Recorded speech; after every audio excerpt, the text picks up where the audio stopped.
என்னோட microphone volume okay இதெல்லாம் ரொம்ப ஜாஸ்தியா இருக்கா? இல்ல சார், உங்களது இல்ல. ஓகே சார், கரெக்டா இருக்கு. ஓகே. அனைவருக்கும் இனிய வணக்கங்கள்.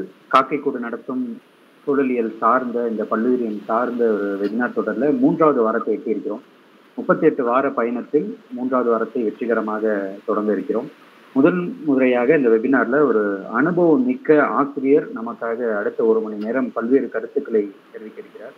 நீங்க இப்போ தேர்ந்தெடுக்கக்கூடிய மக்கள்லேயே பார்த்தீங்கன்னா நிறைய பேர் வணக்கம் ஆசிரியரே, ஆசிரியர்கள் நிறைய பேர் கலந்துட்டு இருக்காங்க. இதுலேயே அதனுடைய எதிர்பார்ப்பு எவ்வளவுக்கு இருக்கு அப்படின்றத நம்ம தெரிஞ்சுக்கலாம். மதிப்பிற்குரிய பாலபாரதி ஐயா அவர்கள் 2 மிக முக்கியமான நூலை எழுதியிருக்காங்க. பாறை ஓவியங்களை தேடிய பயணம், சொல் மாந்தரை தேடிய பயணம். 2மே படிக்க வேண்டிய மிக மிக முக்கியமான ஒரு நூல். இந்த ஆந்த்ரோபாலஜி சார்ந்து பல ஆண்டுகளாக இயங்கிக் கொண்டிருக்கக்கூடியவர். இது எல்லாமே சுவாரஸ்யமான ஒரு பகுதி. அந்த சொல் மாந்தர்களை தேடிய பயணம் சரி, பாறை ஓவியங்களை தேடி போகக்கூடிய இந்த சொல்லியல் சார்ந்த விஷயங்கள் மிக அனுபவம் மிக்க ஒரு விஷயங்களை அவர் நமக்காக சொல்ல போறாங்க. கூடவே பறவைகள் சார்ந்து பறவைகளினுடைய இடப்பெயர்வு குறித்து பல்வேறு ஆய்வுகளும் செஞ்சு அது சார்ந்து தொடர்ந்து இயங்கிட்டு இருக்காங்க. 38 வருடங்களாக ஆசிரியராக பணிபுரிஞ்சிட்டு இருக்காரு. அந்த அனுபவத்தோட இந்த அனுபவம் சேர்ந்து பல்வேறு விஷயங்கள் நமக்காக கிடைக்க இருக்கிறது. இந்த வாரம் திருச்சியை பற்றி, அங்க இருக்கக்கூடிய பல்லுயிரியத்தை பற்றி ஆசிரியர் திரு பாலபாரதி அவர்கள் நமக்காக இந்த வெபினார்ல வந்து பேசிருக்கிறாங்க. ஐயா அவர்களை அனைவரின் சார்பாக வருக வருக என்று வரவேற்கிறேன். வணக்கம், அனைவருக்கும் வணக்கம்.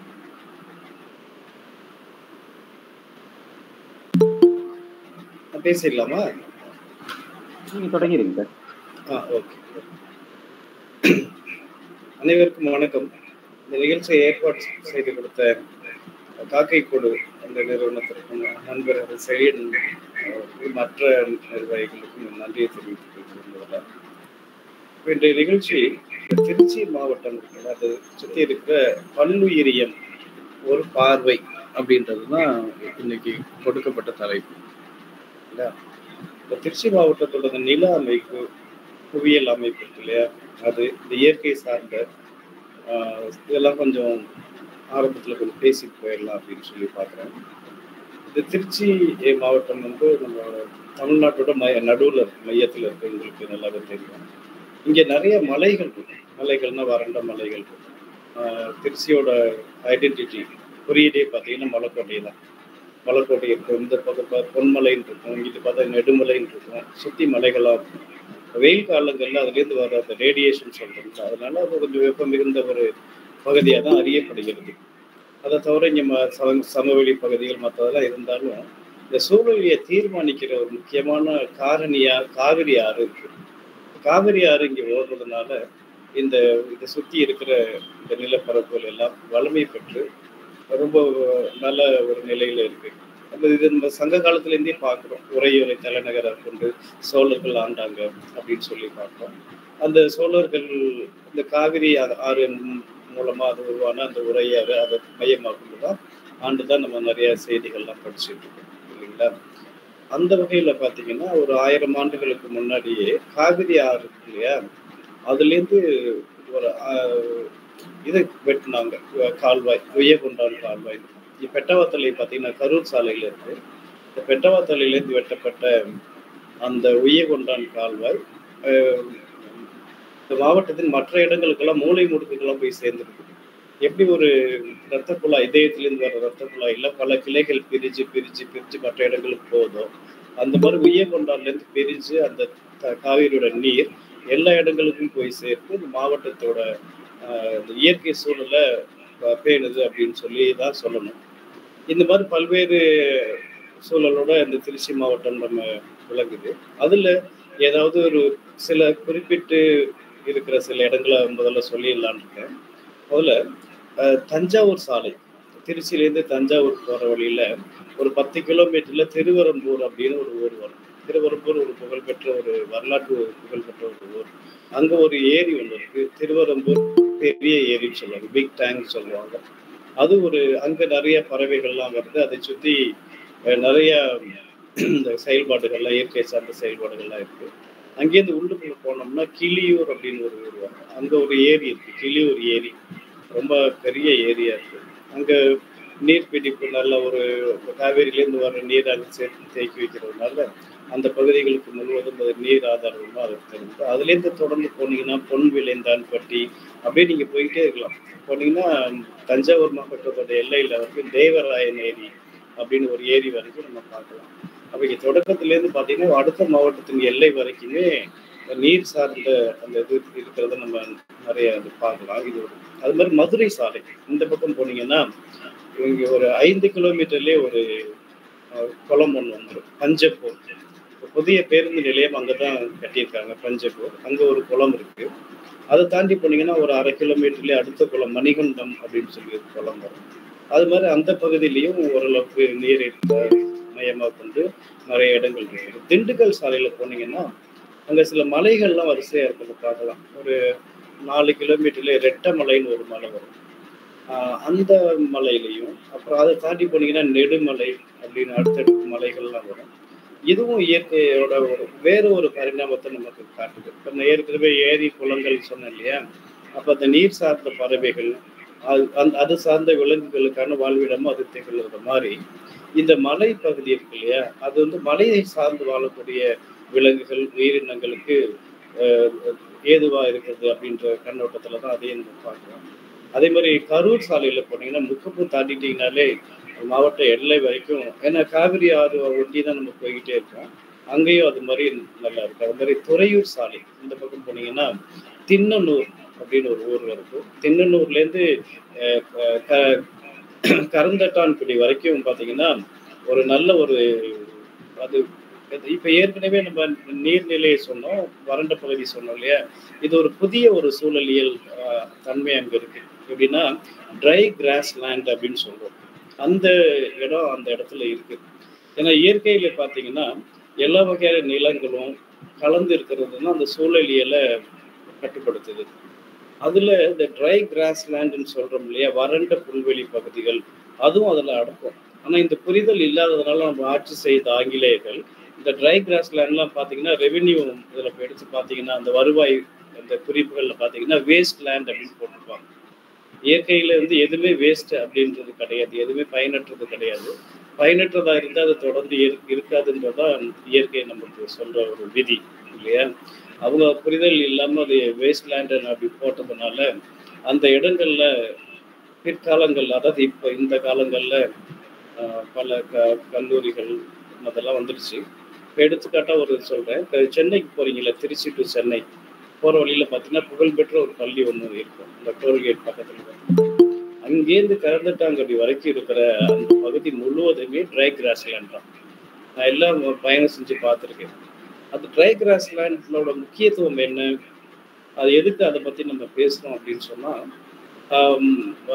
அந்த எல்லா அந்த அமைப்புமே ஒன்றோடு ஒன்று தொடர்புடைய பிணைந்து இருக்கும்.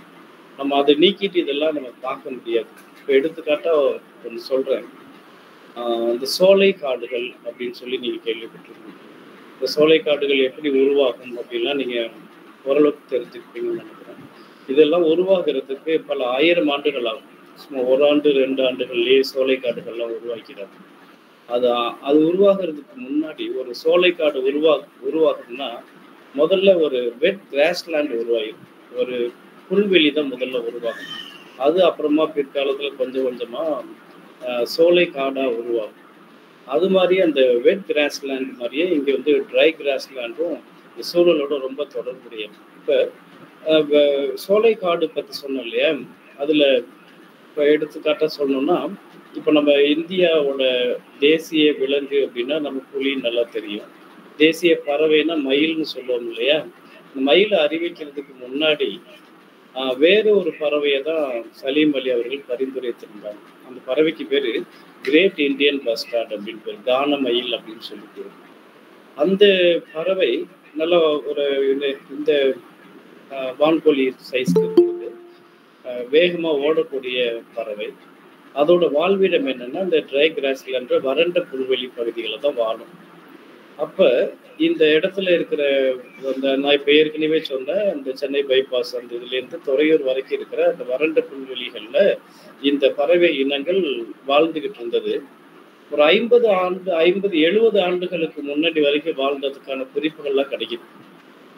அந்த பறவை இன்னைக்கு இல்லை, நம்ம ஊர்ல இல்லை, தமிழ்நாட்டில் இல்லை. தமிழ்நாட்டில் இல்லை, இந்தியாவிலேயே ரொம்ப குறைவா குஜராத்தில் தான் கொஞ்சம் இருக்குதுன்னு சொல்றாங்க. மோஸ்ட் என்டேஞ்சர்ஸ் லிஸ்ட்ல அதில் இருக்கு.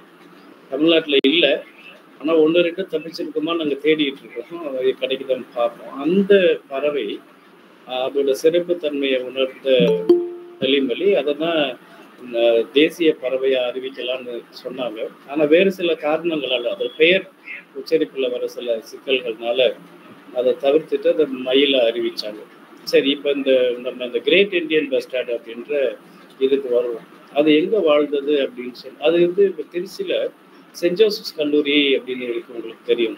அந்த சென்ட் ஜோசப்ஸ் கல்லூரி அந்த ஜுவாலஜிக்கு அந்த மியூசியம்ல பார்த்தீங்கன்னா அந்த கிரேட் இண்டியன் பஸ்டார்ட் வச்சிருக்காங்க ஒன்று. அதுல குறிப்பே என்ன சொல்றாங்கன்னா, இது இந்த பகுதியிலேருந்து அதுல இருந்த குறிப்புகள் பார்க்கும் பொழுது அவங்க கரெக்டா அந்த புல்வெளியை தான் சொல்றாங்க அங்க இருந்ததுன்னு சொல்லி. ஸோ 70 ஆண்டுகளுக்கு முன்பு வரைக்கும் அந்த பறவைகள் இருந்துச்சு, இன்னைக்கு இல்லை. அப்போ அந்த 70 ஆண்டு இடைப்பட்ட காலகட்டத்தில் அந்த இடத்துல இயற்கை சூழல்ல ஒரு வேறுபாடு ஏற்பட்டிருக்கு அப்படின்னு நம்ம உணர முடியுது. ஒரு பறவை இனம் அல்லது ஒரு விலங்கினம் ஒரு இடத்துலேருந்து அழியுதுன்னா அது ஒரு மிகப்பெரிய பாதிப்போட தொடக்கம் அப்படின்னு தான் நம்ம புரிஞ்சுக்க முடியும். அதுக்கு சில எடுத்துக்காட்டுகள் தான் நம்ம அடுத்தடுத்து பார்ப்போம். நான் ஷேர் பண்ணிக்கிறேன்.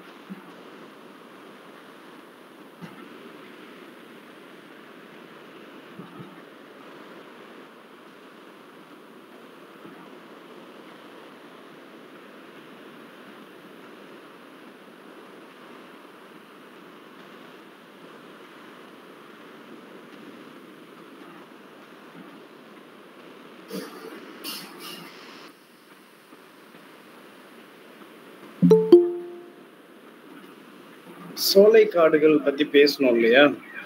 இந்த சோலை காடுகளிலேயே இருக்கக்கூடிய சில விலங்குகள் பறவைகள்லாம் இருக்கு. இது சோலை பாடின்னு பேரு இந்த பறவை. அந்த சோலை காடுகளோட பெயரே தாங்கி இருக்கு பாருங்க, சோலை பாடி அப்படின்னு சொல்லுவோம். அதே மாதிரி சோலை மந்தி அப்படின்னு சொல்லுவோம். இந்த சோலை காடுல இருக்கிற பறவை என்னது? சோலை பாடி, சோலை மந்தி அப்படின்னு இருக்கு இல்லையா? இது இருக்கிறது நம்ம ஏற்கனவே சொன்ன வெட் கிராஸ் லேண்ட்ல இருக்கு இல்லையா? அது போல வறண்ட பகுதி இருக்கு இல்லையா, ட்ரை கிராஸ் லேண்ட், அங்க சில பறவைகள் இருக்கும் இல்லையா? அந்த பறவை தான் இந்த கானமயில் அப்படின்ற இந்தியன் பஸ்டார்ட். இந்த கானமயில் இப்ப அங்க இல்லாததுக்கு காரணம் அந்த ட்ரை கிராஸ் லேண்டுன்னு சொல்றோம் இல்லையா, அதை வேஸ்ட் அப்படின்ற மாதிரி நம்ம கருத்துல கொண்டு அதை வேற பயன்பாட்டுக்கு மாத்திட்டதுனால அந்த இனம் அழிஞ்சிருச்சு. ஸோ நம்ம ஒரு தவறான கொள்கையினால ஒரு பறவை இனத்தை மட்டும் நம்ம இழக்கலை, அது தொடர்பா பல சிக்கல்களை நம்ம சந்திக்க நேரிடுது. அதுக்கு ஒரு எடுத்துக்காட்டா சொல்றேன். நம்ம திருச்சியை சுத்தி நிறைய மரங்கள், அரிய வகை மரங்கள் அந்த மாதிரி இருக்கு. அதற்கான பணிகள்லையும் நிறைய பேர் ரொம்ப ஆர்வத்தோட பங்கேற்று இருக்கவங்களா இருக்கிறாங்க. இப்போ திருச்சியில மரம் தாமஸ் அப்படின்னு ஒரு ஐயா இருக்காங்க. அவங்க இந்த மாதிரி மரங்கள், விதைகள் இதெல்லாம் சேகரித்து மற்றவங்களுக்கு கொடுக்கறது, அந்த மாதிரி பணியை சிறப்பாக செஞ்சுக்கிட்டு இருக்காங்க. அது மாதிரி தண்ணீர் அமைப்பு அப்படின்னு ஒரு அமைப்புல நீலை மேகம் செக்ரட்டரியா இருந்துக்கிட்டு அவரும் இந்த மரங்களை பரப்புதற்காக நிறைய முயற்சிகள் எடுத்துட்டு இருக்காங்க. இந்த மாதிரி பல்வேறு முயற்சிகள் பல்வேறு அமைப்புகள் மூலமா நடைபெற்றுக்கிட்டு இருந்தாலும் பல பள்ளிகள் எங்களை மாதிரி ஆளுங்களும் அதை எங்களால முடிஞ்ச அளவுக்கு நான் செஞ்சுட்டு இருக்கோம். அந்த திருச்சியில இருக்கிற சிறப்பான சில மரங்களை நான் இந்த உங்களுக்கு குறிப்பிட்டது நல்லதுன்னு நினைக்கிறேன். இப்ப நீங்க படத்துல பாக்குறது தேத்தாங்கொட்டை மரம், தேற்றா மரம் அப்படின்னு சொல்லுவோம். தேத்தாங்கொட்டைன்றத நீங்க கேள்விப்பட்டிருப்பீங்கன்னு நினைக்கிறேன். எப்படின்னா அப்பெல்லாம் இந்த தண்ணி எங்கேருந்து எடுப்பாங்கன்னா இந்த கண்மாயின்னு சொல்லுவாங்க, இந்த குளம் ஏரியிலேருந்து எடுத்துட்டு வருவாங்க. அது கலங்கலா இருக்கும், மண்ணோட இருக்கும். அதை தெளியப்படுத்துறதுக்காக இந்த மரத்தோட காய் நீங்க படத்துல பார்க்கலாம், அது பச்சையா இருக்கு, அது காய வச்சிருவாங்க. அந்த பானையில தேய்ச்சி போட்டாங்கன்னா அந்த நீர் தெளிஞ்சிடும். அதனால தேற்றாங்கொட்டை அப்படின்னு சொல்றாங்க. இது அண்மை காலம் வரைக்கும் கிராம பகுதிகளெல்லாம் பயன்படுத்திட்டு இருந்தாங்க. இன்னைக்கு கிராம பகுதிகளுக்குமே கேன் தண்ணின்னு சொல்றோம் இல்லையா, அது போய் சேர்ந்துட்டதுனால இதோட பயன்பாடு குறைஞ்சிருச்சு. இந்த மரம் நான் திருச்சியில பார்க்கும்போது எனக்கு ஆச்சரியமா இருந்துச்சு. எனக்கு உண்மையிலே இதுதான் தேற்றா மரம்னு எனக்கு தெரியல. அது இருந்த இடம் பார்த்தீங்கன்னா எங்க பள்ளி பாரதி பள்ளி தலைவர் சாத்தனூர்ல சிவசண்முகம் அப்படின்ற அவங்க இடத்துல தான் இந்த மரம் இருக்கு. அவர் தான் எனக்கு தகவல் சொன்னாரு. அப்ப அப்ப எனக்கு ஆச்சரியமா இருந்துச்சு. எங்கேயுமே இல்ல, இங்க மட்டும் இருக்கு அப்படின்னு விசாரிக்கும்போது அவரே அதுக்கு பதிலே சொன்னாரு. இது இந்த மரம் எனக்கு தெரியும். அதனால இத அழிய விடக்கூடாதுன்றதுக்காக நான் இத ஒரு வெட்டாம, அதாவது அழிஞ்சு போகாம பாதுகாத்துக்கிட்டு இருக்கேன். இது ஒண்ணு தான் இருக்குன்னாரு. அப்பதான் எனக்கு ஒரு எண்ணம் ஏற்பட்டது. சரி, இந்த மரத்திலேருந்து விதைகள நம்ம சேகரிச்சு, அத நம்ம மத்தவங்களுக்கு செஞ்சு எடுத்து குடுக்கலாமே அப்படின்னு சொல்லி ஒரு எண்ணத்துல மாணவர்களா அழைச்சு சீட் கலெக்ஷன் சொல்லுவோம்ல, அந்த விதைகள்லாம் சேகரிச்சோம். அது மாரி நெறைய பணிகள் பண்ணியிருக்கோம். அந்த பாரதிதாசன் யூனிவர்சிட்டி இருக்கு இல்லையா? அங்கேருந்து அ வெண் நாவல் அப்படின்ற மாரி எடுத்து, ஒரு 300 கன்றுகள உற்பத்தி பண்ணி எல்லா ஊர்களுக்கும் குடுத்து விட்டோம். அது மாரி இத செய்யலான்னு சொல்லி செஞ்சோம். ஆனா அந்த விதை முளைச்சு வரல. ஆனா வச்சிருக்கோம் அந்த விதைகள. அந்த அரசு துறை சார்ந்த அந்த வனத்துறையிட்ட பேசிட்டு இருக்கோம். அத எப்படி முளைக்க வைக்கிறதுக்கு முயற்சி பண்ணிட்டு இருக்கோம். இந்த இடத்துல ஒரு விஷயம் கவனிக்கணும். ஏன் இந்த விதை முளைக்கல அப்படின்றது நம்ம ஏற்கனவே பேசின செய்திக்கும் இதுக்கும் தொடர்பு இருக்கு. எப்படின்னா, இயற்கை வந்து ஒரு நுட்பமான ஒரு விதியை பின்பற்றும். அப்படின்னா, அங்க இருக்கிற மரங்களுக்கும், அங்கு வாழும் அந்த பகுதியில வாழும் விலங்குகளுக்கும் ஒரு தொடர்பு இருக்கும். இந்த விதையை ஏதோ ஒரு விலங்கு சாப்பிட்டுட்டு அது கழிவா போடும்போது அது முளைக்கிற மாதிரி தன்மையோட அந்த விதை இருந்திருக்கணும். அந்த குறிப்பிட்ட விலங்கு அந்த பகுதியிலேருந்து அழிந்ததுதான் இது முளைக்காம போனதுக்கு காரணமா இருக்கும். அதுக்கு தான் என்ன பண்ணுவாங்கன்னா, அந்த விதைய கொஞ்சம் சூடு பண்ணி, வேக வச்சு, அத காம்ப்ரமைஸ் பண்ணி செய்ற சில டெக்னிக்லாம் நம்ம அதுதான் பயன்படுத்துறோம். அதுதான் நான் இப்ப கொஞ்சம் முன்ன சொன்னது. ஒரு இடத்துலேருந்து ஒரு பறவையோ, ஒரு விலங்கோ அழிஞ்சிருச்சுன்னா, அல்லது இல்லாம போயிருச்சுன்னா, அது மட்டும் இல்லாம போகாது. அது தொடர்பான மற்றதும் அழிஞ்சு போயிட்டே இருக்குன்றதுக்கு இது ஒரு சான்றா சொல்றேன். இந்த தேற்றா மரம். இருந்தாலும் இத நம்ம இது பண்றதுக்கு முயற்சி பண்ணிட்டு இருக்கோம், பாதுகாக்கிறதுக்கு. அடுத்து இங்க திருச்சியில ஒரு முக்கியமான ஒரு மரம் தாமஸ் ஐயா அவங்க தான் எனக்கு இதை முதல்ல அறிமுகப்படுத்தினாங்க. இது வந்து பாத்தீங்கன்னா ஒரு பனை மரத்தோட ஒரு வகை. அந்த பனை மரத்திலேயே ரொம்ப பெரிய பனை மரம் இது. தாலி பனைன்னு சொல்லுவாங்க. இந்த தாலி பனை 40-50 அடி உயரம் இருக்கும். 60 அடி கூட இருக்கும். அவ்வளவு உயரமா இருக்கும். பார்த்தாலே உங்களுக்கு நல்ல வேறுபாடு தெரியும். இந்த பனை நீண்ட நாள் வாழ்ற ஒரு பனை. அது வாழும் காலத்துல பூக்காது, காய்க்காது. அதோட கடைசி காலத்துல, அதாவது எப்ப அது பூத்து காய்க்குதோ அதுக்கப்புறம் அது இறந்துரும். அதான் அதோட இயல்பு. அப்ப அந்த அது காய்க்கும் போது பாத்தீங்கன்னா அந்த மரம் பூரா பூவா இருக்கும், ரொம்ப அழகா இருக்கும்.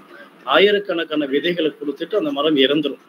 இப்ப நீங்க படத்துல பாக்குறது இடதுபுறத்துல இருக்கிறது அங்க சாத்தனூர் அப்படின்னு அவர் சொன்னார் இல்லையா, சிவசண்முகம் அவங்க இடத்துல இருக்கிற ஒரு மரம். இது இள வயது உள்ள மரம். நீங்க வலது பக்கத்துல பாக்குறீங்க இல்லையா, வலப்புறத்துல இருக்கிறது அதே சாத்தனூர்ல பைபாஸ் பக்கத்துல இருக்கிற ஒரு பகுதி. அங்க அந்த மரம் இறந்த நிலையில விதைகளை கொடுத்த நிலையில காஞ்சி நிக்குது. அந்த விதைகள்லாம் நான் சேகரிச்சு வச்சிருக்கேன். என்கிட்ட ஒரு 200-300 விதைகள் இருக்கு. அது போட்டா வரும்னு சொல்றாங்க. நான் அது ப்ராசஸ் அது நடந்துகிட்டு இருக்கு. இந்த மாதிரி இந்த மரம் இருக்கு இல்லையா, ஒரு மரமோ செடியோ நம்ம பண்பாட்டோட நெருங்கிய தொடர்போட இருக்கும். நம்ம அப்படி எளிமையெல்லாம் கடந்து போக முடியாது. இப்ப எடுத்துக்காட்டா அந்த தாலி பனை இருக்குல்ல, இதை நம்ம பண்பாட்டுல எப்படி கலக்குதுன்னு பாருங்களேன். இப்ப நம்ம எழுதுறோம்ல, தாள், பேப்பர்னு ஆங்கிலத்துல சொல்றோம். இந்த பேப்பர்ன்ற சொல் எப்படி வந்தது அப்படின்னா, நீங்க படிச்சிருப்பீங்க. பேப்பரஸ் அப்படின்ற தாவரத்திலிருந்து எடுக்கப்பட்ட கூழ்ல இருந்து செஞ்சதுனால பேப்பரஸ் அப்படின்னு பேர் வந்தது அப்படின்னு சொல்லியிருப்பீங்க, படிச்சிருப்பீங்க. எப்படி ஒரு பேப்பர் அப்படின்ற ஒரு சொல் அது தயாரிக்கப்பட்ட தாவரத்திலிருந்து அதன் பெயர் வந்ததோ, அதே போலதான் இப்ப நம்ம தமிழர்கள் எதுல எழுதுனாங்கன்னா, இப்ப இதுல பேப்பர்லாம் வர்றதுக்கு ஓலைச்சுவடிகள்ல எழுதுனாங்க. அந்த ஓலைச்சுவடிகள் இதுல இருந்து தான் எடுப்பாங்க. இந்த ஓலைகள் பார்த்தா பெருசா இருக்கும். அது மாதிரி இந்த எழுதுவதற்கான ஓலைச்சுவடிகள்லாம் இதுல இருந்து தான் எடுத்தாங்க. இதுல இருந்து எடுத்து எழுதுறாங்க இல்லையா, அதுக்கு பேரு தாள்னு பேரு. அந்த தாள்ல இருந்து தான் இதை தாலி பனைன்னு நம்ம சொல்றோம். அல்லது தாலி பனையிலேருந்து இதை தாள்னு சொல்றதா நம்ம வச்சுக்கிறோம். இன்னைக்கும் பேப்பர் இருக்குல்ல, அந்த தமிழ்ல சொல்லும் போது தாள்னு தானே சொல்லுவோம். அந்த தாள் என்ற சொல் எங்கேருந்து வந்ததுன்னா, அந்த தாலி பனையிலேருந்து தான் வந்தது. ஆங்கிலத்துக்கு எப்படி வந்துச்சோ அதே மரபுல தான் வந்துச்சு. அந்த மாதிரி ஒவ்வொரு தாவரமும் நம்ம பண்பாட்டோட, வரலாறோட தொடர்புல மிக நுண்ணிய தொடர்புல தான் இருக்கும். சரி, இப்ப மறுபடியும் நம்ம அந்த கிளியூர் குளத்துல வருவோம். இப்ப இந்த கிளியூர் குளத்துல பாத்தீங்கன்னா, நிறைய பறவைகள் அங்க நீரோட தொடர்புடைய அந்த நீர் பறவைகள் சொல்லுவோம், வாட்டர் பேர்ட்ஸ் சொல்றோம் இல்லையா, அது நிறைய வருது. மைக்ரேஷன் சொல்லுவோம். அந்த மாதிரி ஒரு வலசை போற பறவைகள் நிறைய அங்க வருது ஒவ்வொரு ஆண்டுகளுமே. அதுல காட்டு வாத்து இனங்கள்லாம் நிறைய வருது. அந்த சீசன்ல போய் பார்த்தீங்கன்னா, அந்த நவம்பர் முடிஞ்சு டிசம்பர், அந்த ஜனவரி அந்த சீசன்ல போய் பார்த்தீங்கன்னா, தண்ணியே தெரியாத அளவுக்கு முழுமையா அந்த பறவைகள்லாம் இருக்கிறத நம்ம பார்க்கலாம். நீங்க இந்த படத்துல பார்க்குறீங்க இல்லையா? இதெல்லாம் அங்க எடுத்த படங்கள் தான். இதுல பார்த்தீங்கன்னா, வலசை வர்ற பறவைகள் ஊசி வால் வாத்து, அப்படி ஊசி வால் வாத்து, ஒரு கேர்கினேஸ்ன்னு சொல்லுவோம். Northern pintails, garganeys, cotton teals, bar headed கீஸ்ன்னு சொல்றோம்ல, பட்டை தலை வாத்து, காட்விட்ஸு, பிளம்மிங்கோஸ், இது மாதிரி நிறைய பறவைகள் இங்க வலசை வர்ற பறவைகள்லாம் இந்த குளத்துக்கு வருது. வலசை வர்ற பறவைகள் மட்டும் இல்லாம அங்கேயே இருக்கிற உள்ளூர் பறவைகளும் அங்க நிறைய வருது. அந்த ஆலார்ஸ்ன்னு சொல்லுவோம் இல்லையா, ஆலாக்கள், அது ரிவர் டர்ன்ஸ். அது இப்ப இந்த எலுமிச்சை வாலாட்டின்னு தெரியுது, சிட்ரின் வேக்டைல், இதெல்லாம் மைக்ரேஷன்ல வர்றது. இதெல்லாம் நான் அந்த இடத்துல பார்த்துருக்கேன், கிளியூர்ல. அதுல சில குறிப்பிட்ட பறவைகள் நம்ம பேசணும் அப்படின்னு சொன்னா, அந்த பிளமிங்கோஸ்ன்னு சொல்றேன், பூநாரை அப்படின்னு சொல்லி, அது இங்கே வருது, கிளியூருக்கு வருது ஒவ்வொரு ஆண்டும். நான் நிறைய எண்ணிக்கையில வரலனாலும் கொஞ்சம் வருது. வந்துட்டு அது வேற இடங்களுக்கு அப்படியே மைக்ரேஷன்ல போயிருதுங்க. இப்ப இந்த மைக்ரேஷன் அப்படின்னு சொல்றோம் இல்லையா, வலசை போதல், அது நல்லா தெரியும் உங்களுக்கு. இந்த உலகத்தின் பல பகுதிகள்ல இருந்து இந்த பறவைகள் வெவ்வேறு இடங்களுக்கு போறது மைக்ரேஷன் பொதுவா சொல்லுவோம். இதை பொதுவா இப்படி சொல்லலாம், உலக பூமி இருக்கு இல்லையா, அந்த வடபகுதியிலேருந்து தெற்கு பகுதியை நோக்கி இந்த பறவைகள் வரும். எங்கன்னா அங்க அவங்களுக்கு குளிர்காலத்தை நமக்கு வந்துட்டு வெயில் காலத்துல அங்க போயிடும். ஸோ வடக்குலேருந்து தெற்கு நோக்கி வந்து திருப்பி போறது தான் அந்த வலசை அப்படின்னு சொல்றோம். அது இந்த இன்டர்நேஷனல் ரூட்ஸ் நிறைய இருக்கு. அது இந்தியா வழியா போற சில வழித்தடங்கள்லாம் இருக்கு. அந்த வழித்தடங்கள்ல நம்ம திருச்சியும் அமையுது.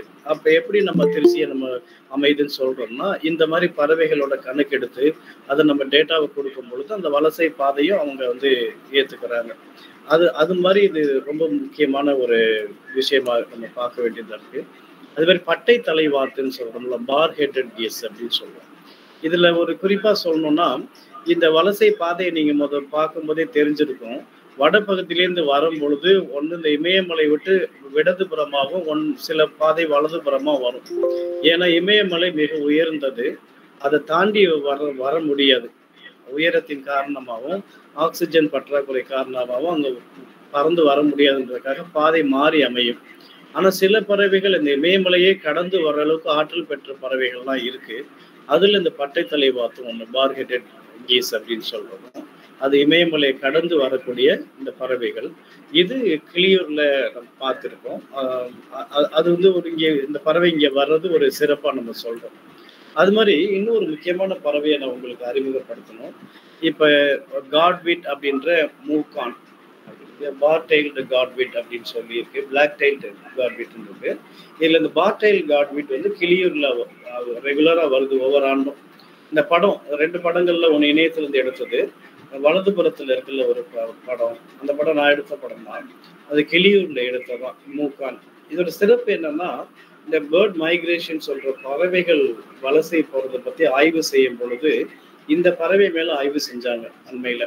இது மேல ஒரு ஜிபிஎஸ் கருவியை பொருத்திட்டாங்க. இது என்ன சைஸ்ல இருக்கும்னா, நம்ம கோழி இருக்குல்ல, வீட்டு கோழி, அந்த அளவுக்கு இருக்கிற ஒரு பறவை இது. அந்த அந்த ஒரு பறவை எடுத்து, ஒரு பெண் பறவை எடுத்தது, அதில் ஜிபிஎஸ் கருவியை பொருத்திட்டு விட்டுட்டாங்க. அது எங்க போகுதுன்னு நம்ம ட்ராக் பண்ணலாம் அப்படின்னு சொல்லி. அதை ட்ராக் பண்ணீங்கன்னா அது எந்தெந்த டேட்ல எவ்வளவு உயரத்துல எங்க பறந்தது எல்லாம் பார்த்தீங்கன்னா கிட்டத்தட்ட உலகத்தையே ஒரு ரவுண்டு சுத்திட்டு வரதா தெரிஞ்சிச்சு. ஸோ உலகத்துல நீண்ட தூரம் வலசை போற பறவைகள்ல இதுதான் நம்பர் 1ல இருக்கு இப்போதைக்கு, மூக்கான். இந்த பேரை பாருங்களேன், மூக்கான். இந்த பேரும் நம்ம பண்பாட்டோட சேர்ந்து அப்படி சொன்னா, நம்ம தமிழ் பெயர்கள்லாம் எப்படி இருக்குன்னா, அந்த இன்னுல முடிகிற மாதிரி இருக்கு. முருகன் இன்னும் முடியும் இல்லையா, இதையும் பாருங்க மூக்கான், அதே மாதிரிதான் வச்சிருக்காங்க பாருங்க. ஸோ சின்ன சின்ன விஷயத்தையும் நீங்க பாத்தீங்கன்னா உங்களுக்கு ரொம்ப வியப்பா இருக்கும். அந்த பண்பாட்டோட சேர்த்து தான் நம்ம பார்க்கணும். எங்க ஊர்ல இதாவது பரவாயில்ல, பறவையை வந்து இன்னுன்னு சொல்றாங்க. எங்க ஊர்ல உயிரற்ற பொருள்களே அவங்க பேர் சொல்லிலாம் நடப்பாங்க. எப்படின்னா, எங்க ஊர்ல சில நேரங்கள்ல மட்டும்தான் பேருந்து அதை கடந்து போகும். அந்த மாதிரி எந்த பேருந்து எப்போ போகுது அப்படின்றத வந்து எப்படி சொல்லுவாங்கன்னா, இயல்பா பேசிக்குவாங்க. தீனதயாளன் வந்துட்டானாப்பா அப்படின்னு. இல்ல இப்பதான் போனோம் அப்படின்லாம் சொல்லுவாங்க. தீனதயாளன் பேருந்து, பஸ்ஸோட பேர் அது. ஸோ அது மாதிரி உயிரற்ற பொருளையே நம்ம வந்து இன்னுன்னு சொல்லி சொல்றோம். அது மாதிரி மூக்கான் அப்படின்ற பேர்ல இங்க உள்ளூர் மக்கள் இதை அழைக்கிறாங்க. இது மாதிரி நீண்ட தூரம் பறந்து உலக சாதனை படைத்த அந்த மூக்கான் பறவைகள் இங்கே திருச்சிக்கு வருதுன்றது நமக்கு ஒரு முக்கியமான செய்தியா இருக்கு. அந்த மாதிரி பறவைகள் மட்டும் இல்லாம விலங்குகள், சில அரிய வகை விலங்குகளும் திருச்சியில வாழுது. எல்லா ஊர்லயும் எப்படி இருக்கோ அதே மாதிரிதான் இருக்கு. அதுல சில விலங்குகள் என்னால குறிப்பிட்டு சொல்ல முடியும். அதுல ஒரு விலங்கு தான் நீங்க படத்துல பார்த்துட்டு இருக்கிறது. இது நீர் நாய், ஆட்டர் அப்படின்னு பேரு. இது நாங்க பறவை பார்த்தலுக்கு போகும்போது வழக்கமா நான் வந்து ஒரு ஞாயிற்றுக்கிழமையில பெரும்பாலும் பறவை பார்க்கறதுக்காக போயிடுவோம். அந்த மாதிரி போகும்போது கூட நண்பர்கள் வருவாங்க. நண்பர் சிவகுமார், ராஜகோபால் சார் இவங்கெல்லாம் வருவாங்க. நாங்க சேர்ந்து இந்த பகுதிகளுக்கெல்லாம் போவோம்.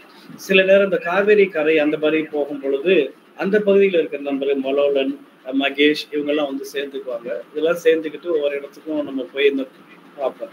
பறவைகளை பார்க்கும்போது பறவைகளை மட்டும் நம்ம பார்க்கறது இல்ல. விலங்குகள், ஏதாவது அரிய வகை விலங்குகள் தென்படுதா, அது செயல்பாடுகள் எப்படி, தாவர இனங்கள் என்னென்ன இருக்கு, அங்க இருக்கிற மக்களோட பேச்சு வழக்கு எப்படி இருக்கு, அது பல கூறுகளை உள்ளடக்கியது தான் நான் பார்த்துட்டு போறது. அந்த மாதிரி ஒரு தடவை போயிட்டு இருக்கும்போது இந்த விலங்கு நான் முதல்ல பார்த்தேன். பார்த்துட்டு இதை நான் தான் எடுத்தேன். அந்த படத்தை முதல்ல படம் எடுத்தேன். அது எனக்கு ஃபர்ஸ்ட் என்னன்னே புரியல. ராஜகோபால் சார் சொன்னார் அது ஆட்டர் அப்படின்னு சொல்ற நீர் நாய் அப்படின்னு. அப்புறமா தொடர்ந்து அதை நம்ம ஃபாலோ பண்ணி பார்க்கும் பொழுது அதுல நிறைய நீர்நாய்கள் இருக்கிறத அடுத்தடுத்து தெரிஞ்சுக்கிட்டோம். அது இங்க மட்டும் இல்லை, இது எங்க எடுத்தது அப்படின்னு சொன்னா, இது எங்க நான் பார்த்தது அப்படின்னா வயலூர் ரோடு இல்லை, அங்க உய்யகொண்டான் கால்வாய் இருக்குல்ல, அங்க பார்த்தது. அந்த உய்யகொண்டான் கால்வாய் முழுவதுமே நீங்க அதை பார்க்கலாம்.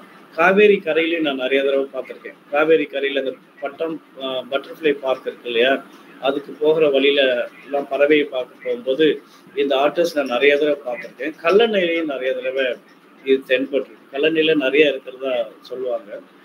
அது மாதிரி இங்க ஆரம்பிச்சு கல்லணை வரைக்கும் இருக்க சுற்று பகுதிகளெல்லாம் இந்த நீர் நாயம் இங்க வாழுது.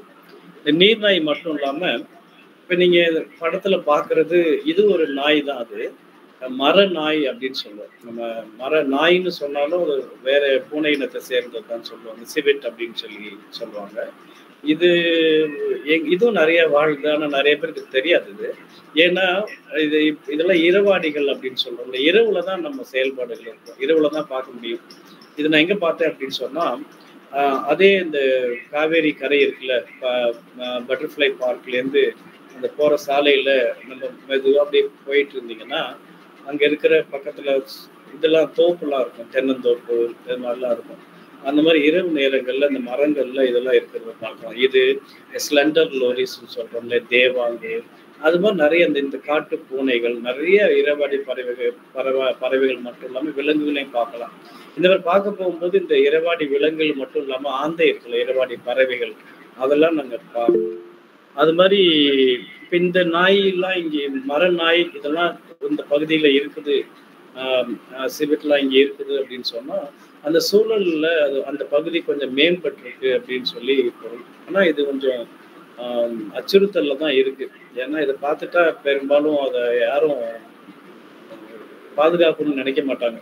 ஏன்னா அது என்ன செய்யுதுன்னா, தென்னை மரத்துல இருக்குல்ல, தென்னை மரம் தேங்காய் இருக்குல்ல, அதை உரிச்சு அப்படியே ஓட்டை போட்டு அப்படியே தண்ணியெல்லாம் குடிச்சிருது அப்படின்லாம் நிறைய புகார்லாம் சொல்லுவாங்க. அது மாதிரி இந்த தேவாங்கு நிறைய அங்க நீங்க பார்க்கலாம். அந்த இடத்த நான் நிறைய முறை போயிருக்கேன். ஒரு முறை நான் ஒரு ஸ்ட்ரெச்ல மட்டுமே 24 இடங்கள்ல இந்த மாதிரி இந்த தேவாங்குகள் போறதை நம்ம பார்க்கலாம். அது மாதிரி பார்க்க போறவங்க அதை எதுவும் தொல்லை பண்ணாம நம்ம பார்த்துட்டு வர்றது நல்லது. அதை பார்க்கறது எப்படி பார்க்கறதுன்னா, இரவு தானே, வெளிச்சம் இருக்காது இல்லையா, லைட் அடிச்சோம்னா அது எங்க இருக்குந்தாலும் தெரியும்.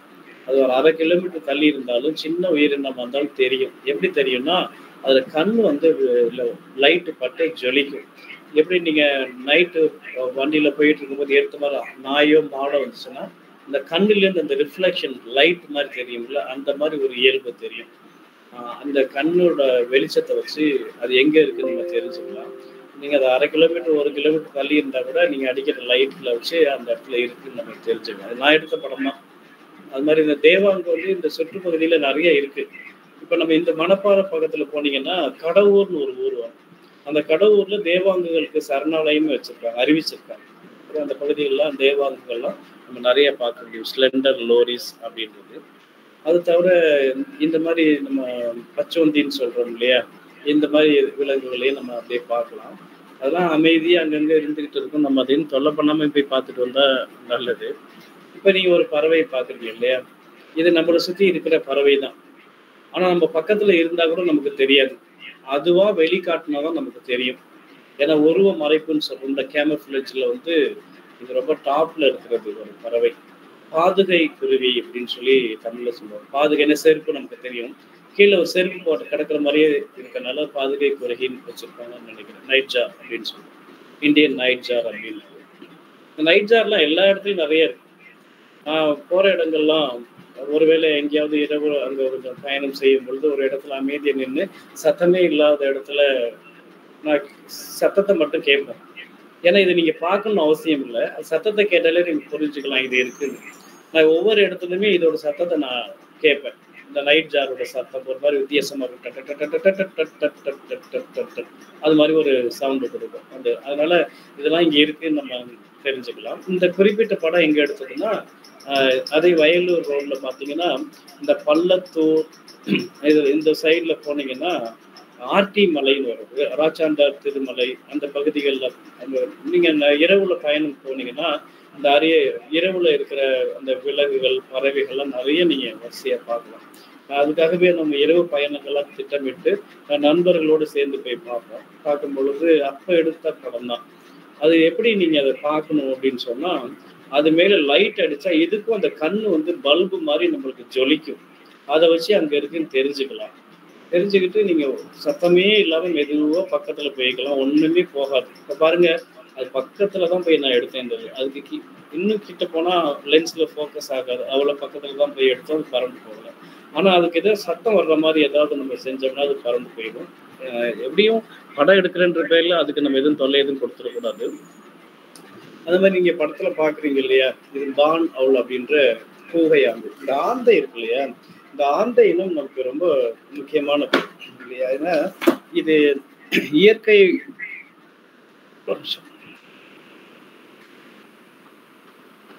இந்த இயற்கையை பேணுறதுல ரொம்ப முக்கியமான இடத்துல இருக்கிறது இந்த ஆந்தை இனங்கள். இதுல நமக்கு இப்ப இலக்கியங்கள்லயே பாத்தீங்கன்னா பழைய பேர்ல கூவை, குரால் ஆந்தை, குடிங்கை, ஓமன், ஆண்டலை அப்படின்ற பல பேர்கள்ல இந்த நம்ம ஆந்தையை அழைச்சிக்கிட்டு இருக்கோம். ஆந்தைன்றது நம்ம பழைய மரபுல பாத்தீங்கன்னா ஒரு அறிவார்ந்த அப்படின்ற பொருள்ல தான் பார்த்துருக்கோம். நீங்க ஆந்தையார்ன்ற பேர்லயே புலவர்கள்லாம் நிறைய பேர்லாம் இருப்பாங்க. இந்த ஆந்தை வந்து அறிவோட தொடர்புடைய ஒரு விலங்கா தான் நம்ம முன்னோர்கள் பார்த்தாங்க. ஆனா நம்ம என்ன பண்ணிட்டோம், அந்த ஆந்தையை பார்க்கறதே இல்லை. அதனால அப்படி ஒரு பறவை இருக்கிறதே நமக்கு தெரியாது நிறைய பேருக்கு. அது தெரிஞ்சவங்களுக்கு மட்டும் தெரியும். அதனால இந்த பறவை திடீர்னு யாராவது பார்க்க நேரிட்டா என்ன பண்றாங்கன்னா, இது ஏதோ விசித்திர விலங்கு. செய்தியெல்லாம் அப்படிதான் வருது. செய்தித்தாள்ல, தொலைக்காட்சியில எல்லாம் பாத்தீங்கன்னா ஒரு விசித்திரமான பறவை பிடிபட்டது, ஆஸ்திரேலியாவிலிருந்து வந்த அரிய வகை பறவை பிடிபட்டதெல்லாம் செய்தியில வரும். இந்த போட்டோ தான் போட்டிருப்பாங்க. ஆஸ்திரேலியாவிலேருந்து எந்த பறவை இங்க வராது. அதுலயும் ஆந்தைகள் வந்து இடம்பெயராது. அது மைக்ரேட்டரி பேர்ட்ஸ் கிடையாது. அது ஒரு இடத்துல வாழ்ற ஒரு பறவை. இந்த ஆந்தைகள்ல வந்து நிறைய ஆந்தைகள் திருச்சியை சுத்தி நம்மளுக்கு நிறைய ஆந்தைகள் கிடைக்குது. அது குறிப்பா சொன்ன இந்தியன் அவுல்ஸ் அப்படின்னு சொல்லணும், கொம்பன் ஆந்தை.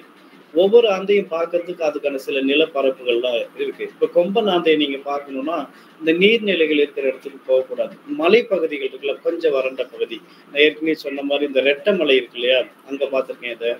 அதுக்கப்புறம் நெடுமலை அங்க பார்த்திருக்கேன். ரெட்டமலை, நெடுமலை, இந்த மாதிரி மலை, ஆர்டி மலை, இந்த மாதிரி மலைகள் இருக்கிற பகுதிக்கு போய் பார்த்தேன். அதெல்லாம் நீங்க பகல்லையே போய் பார்க்கலாம். பகல்ல போய் பார்த்தீங்கன்னா ஒரு குவாரிக்காக வெட்டி வச்சிருக்காங்க பள்ளம் அல்லது ஒரு மலை. அதுல வந்து கொஞ்ச நேரம் அமைதியை பார்த்துக்கிட்டு இருந்தீங்கன்னா ஒரு உருவம் பறந்து போய் உட்கார்றதையோ இல்லை உட்கார்ந்துருக்கு திடீர்னு பறந்து போறதையோ பார்க்கல, பெரிய அளவுல. அது பார்த்தீங்கன்னா அந்த ஆந்தையா இருக்கும், நல்லா பெரிய சைஸ்ல இருக்கும். அதுக்கு கொம்பன் ஆந்தைன்னா கொம்பு மாதிரி இருக்கும். அது வந்து விலங்குகளுக்கான கொம்பு கிடையாது. அந்த இறகுகளோட வடிவம் அந்த கொம்பு மாதிரி தெரியறதுனால அதை கொம்பன் ஆந்தை அப்படின்னு சொல்லுவோம். இது பகல்லேயே நம்ம திருச்சியிலே நிறைய இடங்கள்ல பார்க்கலாம். இப்போ ஸ்பாட்டட் அவுல் திருச்சி முழுவதுமே இருக்கு. ஸ்பாட்டட் சின்ன ஆந்தைன்னு சொல்லுவோம். அது நீங்க பார்க்கவே தேவையில்லை. பார்க்கலாம், பார்க்கவே தேவையில்ல. அந்த சத்தத்தை வச்சு நம்ம கண்டுபிடிச்சுக்கலாம். ஒரு மாதிரி கர கர கர கரன்னு கத்தும். அதை வச்சு எங்க வீட்டு பக்கத்துலலாம் சத்தம் கேட்டுக்கிட்டே இருக்கும். அப்ப அந்த இடத்துல அது இருக்கு அப்படின்னு சொல்லி நான் தெரிஞ்சுக்கலாம். அது மாதிரி மோட்லெட் அவுலெட், அப்படி வுட் அவுலெட் அப்படின்னு சொல்லிட்டு அவுல்ஸ் அப்படின்ற மச்சக்கார ஆந்தை, அப்புறம் ப்ரௌன் ஃபிஷ் அவுல்னு ஒண்ணு இருக்கு, பூமன் ஆந்தைன்றது. பொதுவா அந்த ப்ரௌன் ஃபிஷ் அவுல் என்ன சொல்லுவாங்கன்னா, இந்த மலை பகுதி இருக்கு இல்லையா, மேற்கு தொடர்ச்சி மலைகள் அந்த மாதிரி இடங்கள்ல தான் பெரும்பாலும் இருக்கிறதா சொல்லுவாங்க. ஆனா நான் அந்த காவேரி கரையில இதை பார்த்துருக்கேன். இன்னைக்கு இருக்கு, ஒரு பேர் இருக்கு, ப்ரௌன் ஃபிஷ் அவுல் அப்படின்னு சொல்லி. அது நீங்க காவேரி கரையில இந்த பட்டர்ஃப்ளை பார்க்லேருந்து போற சாலையில பார்த்தீங்கன்னா, அதுல ஒரு குடும்பம் இன்னைக்கும் ஒரு வசிச்சுட்டு இருக்கு, இந்த ப்ரௌன் ஃபிஷ் அவுல் அப்படின்னு சொல்லுவோம். இந்த மாதிரி ஆந்தைகள்ல பெரும்பாலான ஆந்தைகள்.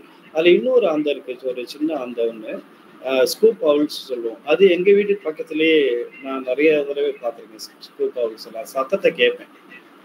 அப்புறமா அது படமும் எடுத்திருக்கேன். அந்த சத்தம் எப்படி இருக்குன்னா, இது வந்து அந்த மச்சக்கார ஆந்தைன்னு சொல்றது. மச்சக்கார ஆந்தை இது நைட்ல தான் எடுத்தது, லைட் அடிச்சு பார்த்து எடுத்தது.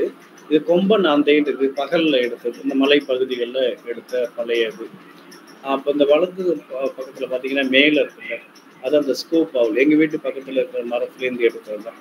இப்போ இது நீங்க இருக்குது அப்படின்னு சொன்னா, அது நீங்க பார்க்கலனாலும் ஒரு சத்தத்தை உணரலாம். இப்போ இந்த ஸ்கூப் அவுல் இருக்குல்ல, அது எப்படி சத்தம் கேட்கும்னா, ஒரு தண்ணி டிராப் இருக்குல்ல, பைப்லேருந்து கீழே பக்கெட்ல இருக்கிற தண்ணியில விழும்போது அந்த சத்தத்தை நீங்க ஒரு நல்ல சென்சிட்டிவான ஒரு மைக்ரோஃபோன்ல கேப்சர் பண்ண எப்படி இருக்கும், அப்படி இருக்கும். அது கத்துறது தண்ணி விழுற வட்டக்குங்க.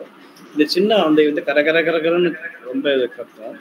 இந்த மாதிரி ஆந்தைகள் இதெல்லாம் திருச்சியை சுத்தி இருக்கு.